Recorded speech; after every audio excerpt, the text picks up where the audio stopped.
नमस्कार विद्यार्थी मित्रों, मैं पुनः आपका इस वीडियो में तहे दिल से स्वागत करता हूं। अब आगे हम बात करने जा रहे हैं क्लास 9 में विषय गणित, और जैसा कि हम देख रहे हैं और सीख भी रहे हैं पाठ नंबर 1 संख्या पद्धति। अब संख्या पद्धति में हम प्रश्नावली 1.1 में क्वेश्चन नंबर 4 है। क्वेश्चन नंबर 4 के अंदर 3 प्रश्न दिए गए हैं।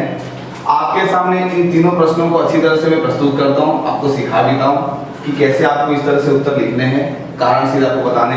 तो प्रश्न दिया है, नीचे दिए कथन सत्य है या असत्य, कारण के साथ आपको उत्तर बताने। सबसे पहला क्वेश्चन रीड करने पर ये नहीं पता चलता कि सत्य है असत्य, बारीकी से रीड करने के बाद ही पता चलेगा कि कथन कहना क्या चाहता है। ध्यान समझेंगे, प्रत्येक प्राकृत संख्या एक पूर्ण संख्या में होती है। ध्यान समझना, प्रश्न ऐसा होना चाहिए। लेकिन प्रश्न आपको पूछा गया कि प्रत्येक प्राकृत संख्या एक पूर्ण संख्या होती है, ये प्रश्न आपसे आया। क्या प्रश्न है, मैं रिपीट कर रहा हूं फिर से। प्रत्येक प्राकृत संख्या एक पूर्ण संख्या होती है, तो अब मैं उसका उत्तर ध्यान समझना। हाँ, प्रत्येक प्राकृत संख्या पूर्ण संख्या में होती है। प्रश्न ऐसा होना चाहिए कि प्रत्येक प्राकृत संख्या पूर्ण संख्या में होती है। कैसे, तो ये भी हम समझते हैं। इससे लिए यहाँ पर प्राकृत संख्या बराबर 1 2 3 4 5 6 डैश डैश और अनंत। ठीक है, अब मैं बात करूं पूर्ण संख्या, तो ध्यान समझेंगे। पूर्ण संख्या बराबर 0 1 2 3 4 5 6 डैश डैश और अनंत। आप देख सकते हैं प्रश्न में क्या कहा गया है। प्रश्न में ये कहा गया है कि प्राकृत संख्या पूर्ण संख्या में होती है। तो देखो प्राकृत संख्या ये है आपके सामने, कौन कौन सी है, 1 2 3 4 5 6 अनंत। तो देखो पूर्ण संख्या में है, तो देखो ये पूरी संख्या देख रहे हैं, ये पूरी संख्या इस प्राकृत संख्या के अंदर होती है। तो कहने का मतलब ये है कि दिया गया कथन सत्य है, तो आप लिखेंगे इसलिए दिया गया कथन सत्य है, क्योंकि प्रत्येक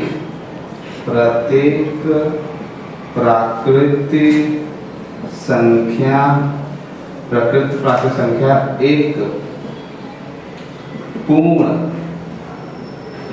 संख्या में होती है। इस प्रकार से प्रश्न को हम यहाँ पर लिखेंगे। अब दूसरे क्वेश्चन को, प्रत्येक पूर्णांक एक पूर्ण संख्या होती है। सबसे पहले मैं डिफाइन करता हूँ कि पूर्णांक का मतलब क्या होता है, पहले हम समझते हैं।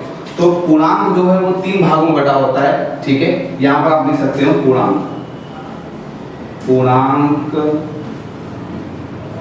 संख्या 3 भागों में बांटा गया होता है। ऐसे तो आपको खाली सत्य ऐसे बताना है, लेकिन आपको पूरा डिफाइन कर देना कि किस तरह से इसका उत्तर आएगा। तो पूर्णांक संख्या को 3 भागों में बांटा, मैं यहाँ पर बता दे रहा आपको। तो पूर्णांक संख्या, तो पूर्णांक जो है वो 3 भागों में बटा होता है। सबसे पहला जो है वो धनात्मक। ठीक है, तो यहाँ पर चल लीजिए हमारे यहाँ पे सबसे पहला है धनात्मक पूर्णांक। नंबर 2 ऋणात्मक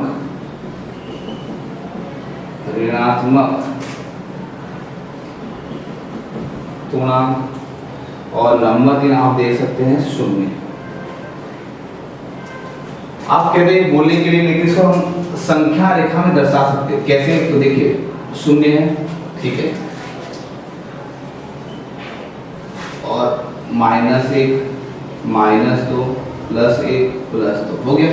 मतलब देखिए शून्य भी आ गया, ऋणात्मक भी आ गया और धनात्मक भी आ गया। यानी ये क्या हुआ, ये जो पूर्णांक की हम बात कर रहे हैं। ठीक है, अब बोला है पूर्ण संख्या। अब पूर्ण संख्या की बात करो यहाँ पर, तो आप देख सकते हैं पूर्ण संख्या। तो आप बताएं मुझे पूर्ण संख्या में कौन कौन से संख्या का समास होता है। पूर्ण संख्या लिखा है 0 0 1 2 3 4 डैश और अनंत। आप देख सकते हैं, ठीक है, अनंत तक है। अब कहने वाली बात यह है कि इसमें जीरो का समास होता है, इसमें भी जीरो का समास होता है, शून्य का, ये बात सही है। इसमें 1 2 3 धनात्मक है, ये भी धनात्मक है, लेकिन आप देखें तो इसमें ऋणात्मक होता है, परंतु इसमें ऋणात्मक नहीं होता। मतलब कहने का मतलब ये है कि आप बता सकते हैं कि दिया गया कथन असत्य है। तो क्या लिखता हूं मैं यहाँ पर, तो यहाँ ऊपर लिखता हूं मैं इसको, यहाँ पे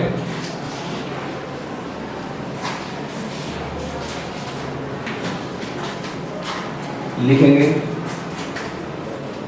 दिया गया कथन असत्य है। अब असत्य क्यों है, तो लिखेंगे क्योंकि पूर्णांक यानी प्रत्येक पूर्णांक एक पूर्ण संख्या नहीं होती। प्रत्येक पूर्णांक एक पूर्ण संख्या नहीं होती। अब आप बता सकते हैं कि ऐसा क्यों, तो ऐसा कारण यहाँ बता सकते हैं कि पूर्णांक संख्या में 3 भाग बटा होता है, धनात्मक, ऋणात्मक, शून्य, ये हमने यहाँ बताया। पूर्ण संख्या में किसका समास होता है, 0 1 2 3 4 अनंत तक का। तो आप बता सकते हैं यहाँ भी शून्य है तो यहाँ भी शून्य है। चलिए एक बात तो क्लियर हो गई, यहाँ पर ये दोनों मैच करते हैं। अगर ये धनात्मक है तो ये भी क्या है, धनात्मक है, ओके ये भी सही है। लेकिन ये ऋणात्मक है, पूर्णांक संख्या है, लेकिन पूर्ण संख्या ऋणात्मक नहीं है, इसलिए क्या हो रहा है, ये यहाँ पर सही नहीं बैठ रहा है। इसलिए लिखा है कि दिया गया कथन असत्य है क्योंकि प्रत्येक पूर्णांक एक पूर्ण संख्या नहीं होती है। चलिए अब बात करते हैं तीसरा, जो इसका आखिरी क्वेश्चन है। तो लिखा है प्रत्येक परिमेय संख्या एक पूर्ण संख्या होती है। क्या लिखा है, प्रत्येक परिमेय संख्या एक पूर्ण संख्या होती है। तो इस क्वेश्चन को क्यों डिफाइन करते हैं पहले, तो अब यहाँ पर देखेंगे कि इसका हम कैसे निकालते हैं। तो उत्तर सबसे पहले सवाल पढ़ने पे ये पता चलता है कि दिया गया कथन सत्य है असत्य है। तो सबसे पहले मैं यहाँ पर परिमेय संख्या है, तो परिमेय संख्या में किसका समास होता है, सबसे पहले हम इसकी चर्चा करते हैं। तो मैं लिखता हूं परिमेय संख्या, परिमेय संख्या। तो परिमेय संख्या की बात करूं तो परिमेय संख्या को p बटे q स्वरूप में दर्शाते हैं, p बटे q स्वरूप में दर्शाते हैं। अर्थात p बटे q स्वरूप मतलब कैसा है, अंश बटे हर में। अर्थात आप यहाँ पर लिख सकते हो उदाहरण के रूप में, अर्थात उदाहरण के रूप में, जैसे 0 बटे 1, 1 बटे 2, 3 बटे 4, 5 बटे 6 या 7 बटे 8 डैश। ठीक है, तो ये तो कौन सा हो गया, परिमेय संख्या। अब बात करते हैं पूर्ण संख्या की। तो पूर्ण संख्या के लिए लिख रहा है यहाँ पर पूर्ण संख्या। तो पूर्ण संख्या में किसका समास है, 0 1 2 3 4 5 6 और अनंत। तो आप देख सकते हैं यहाँ पर परिमेय संख्या तो p बटे q स्वरूप में, परंतु पूर्ण संख्या ना तो p बटे q स्वरूप में है। ठीक है, तो दोनों क्या है, एक दूसरे के अपोजिट है, एक दूसरे के विरुद्ध है। तो यहाँ पर हम लिख सकते हैं कि दिया गया कथन क्या है, असत्य है। मैं फिर से बोल रहा हूँ, परिमेय संख्या को p बटे q स्वरूप में दर्शा सकते हैं। अर्थात उदाहरण के रूप में कहे तो 0 बटे 1 बटे 2, 3 बटे 4, 5 बटे 6, 7 बटे 8। और दूसरी भाषा में कहे तो इसका उत्तर दशमलव में भी आता है। लेकिन पूर्ण संख्या का जो उत्तर है दशमलव में नहीं आता। एक ही संख्या है एकदम 0 1 2 3 4 5। तो इस तरह से देखिए ये दूसरे के विरुद्ध है। तो यहाँ पर लिखेंगे दिया गया कथन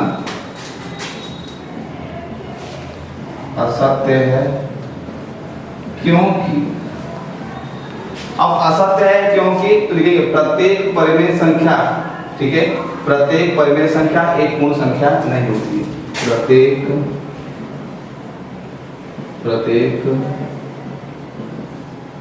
परिमेय संख्या एक पूर्ण संख्या नहीं होती। तो दोस्तों हमने यहाँ पर क्वेश्चन 4 में जो तीनों क्वेश्चन था उस क्वेश्चन को हमने हल भी किया और साथ ही साथ मैंने आपको ये भी बताया कि इस प्रकार से इसका उत्तर आप लिख सकते हैं, ठीक है। 1 मार्क्स में या 2 मार्क्स में आप उसको इस तरह से उत्तर लिखकर पूरे अंक यहाँ पर इसके प्राप्त कर सकते हैं।